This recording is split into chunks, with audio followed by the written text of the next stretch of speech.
the Giants and the Stockton Ports here this week from Excite Ballpark. Giants getting ready for Game 2 of the series here this evening. Joe Ritzo joined now by Giants manager Lipso Nava, pushing our weekly chat one day back with the rare Tuesday off day. Lipso, what were your thoughts on the road trip? Felt like the club was on the road for about a month there. Finally back home. How do you feel things went for the team during those 2 weeks? Well, it's good to be back home, after I felt like it was like a month, being on the road. But anyways, felt like we had a decent road trip, especially, when you travel and you spend so much time in the hotel room and thinking and wondering, somehow, it takes a toll on their players' mind, but it's, like I said, it's glad, to be back home. And we saw that on Monday in the homecoming. The team blasted Stockton here to open up the series. Lipso, you added a new hitter at the end of the road trip, a veteran bat, an infielder, Riley Mahan. What do you expect that Riley's going to be able to add to this team? Well, first off, be a role model and an example, of professionalism with the youngsters. There's a lot of young figures here with us, and they can feed up, with him, in a positive way, and also, insert that bat in a clutch slot on the lineup, so we keep, producing runs. I know you get up to the big league level and you have a collection of veterans on a team and young guys, and a lot of times the young guys can kind of go to the older guys to lean on and gain some wisdom.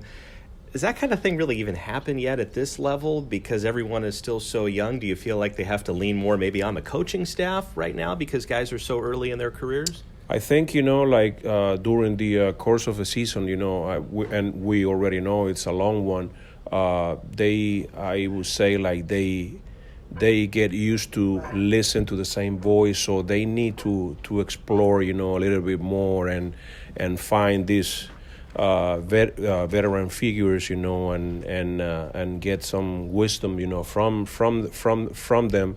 And we as fathers, that we have kids, we're always, preaching, to our kids, and sometimes, they go out and explore, listening to all their friends and something like that. So it's a common thing for these kids, to do that. And obviously, they have the support of the coaching staff, well-known, coaching staff with a lot of experience. Mm-hmm. Visiting with Lipso Nava here before the Giants and the Stockton Ports. Lipso, we're 2 months into the year. I wanted to ask you your reactions to some of these experimental rules because it's your first time dealing with a lot of this stuff, one of which being the pitch clock to try to improve pace of play. How do you think it's been going? Is it something you could see maybe being used at the big league level one day?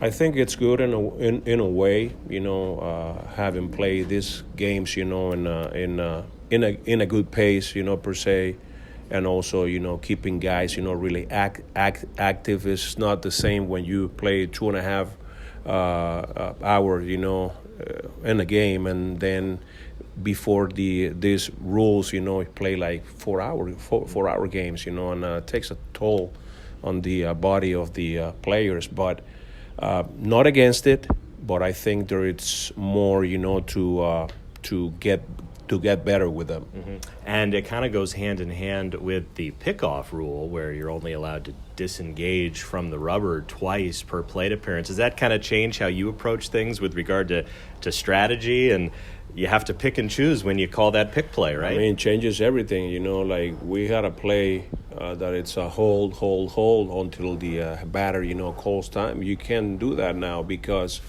clock is running, and that's after you run out of time, obviously there is a penalty with that. Mm-hmm. So I mean, changes the whole thing, like the manager's view, on that side.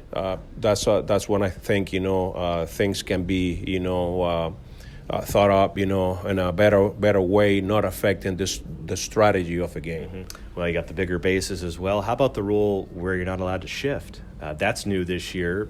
2 infielders, right, on both sides of second. Everyone's on the dirt too. That's very different. Yeah, different, from previous years. But my question, to that. I mean, my question with another question: why we allow it, as an industry, and now we're like trying to get rid of it.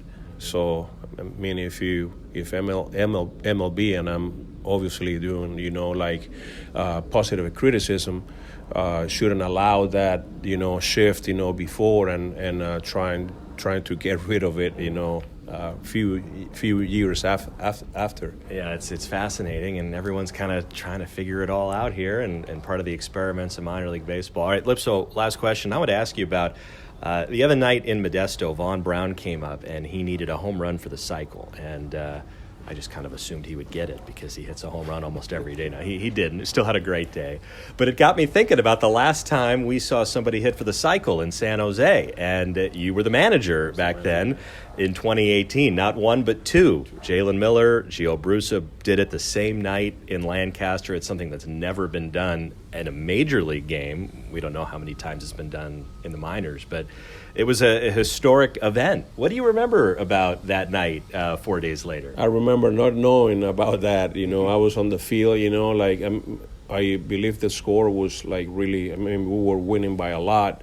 And the guys were making a lot of noise. And I was like, hey, guys, we got to respect the other team. And one of the guys go, hey, we just hit for the cycle. I was like, oh my God, this is unreal. I was so, caught up in the moment, manage the game and being, professional, in so many areas that, I overseen, a really his historic moment, for those guys, for the team, and for baseball. So you didn't realize it? Was it the second time that hit for the cycle? I think Jalen was the second guy to do it. Jalen was the second guy, yeah. Wow. And I didn't realize it.